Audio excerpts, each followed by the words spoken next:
You're listening to Brain Lenses. I'm Colin Wright. In rhetorical and rationalist circles, a Shill Gambit is a logically fallacious attack through which the attacker attempts to dismiss everything their target is arguing by implying or outright stating that they are being paid by someone or some entity that would benefit from the point they are making.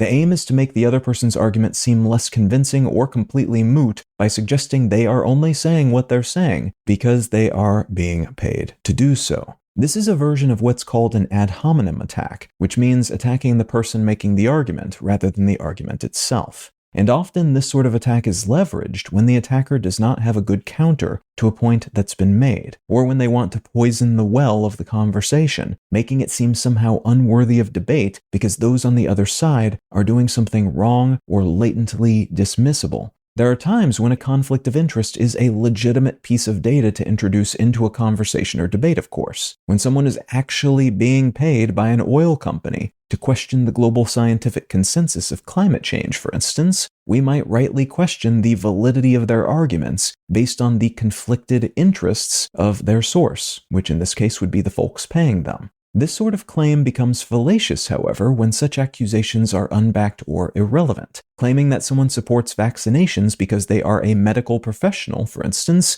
might superficially seem like the same thing. They work in a profession that benefits when medical services are rendered, after all. But unless the person engaging in said support works directly for a vaccine maker, this guilt by association accusation falls flat. The incentives are far different, and the preponderance of external evidence is not slanted against them from the get-go. While such well-poisoning tactics might serve, at times quite effectively, to demonize people or groups within a specific subculture, these accusations seldom carry much weight beyond the confines of shared subcultural alternative realities, because they fail to address the arguments themselves. Folks who don't belong to the same multiverse of assumptions and ideological partisanship will tend to see these claims as flat and baseless.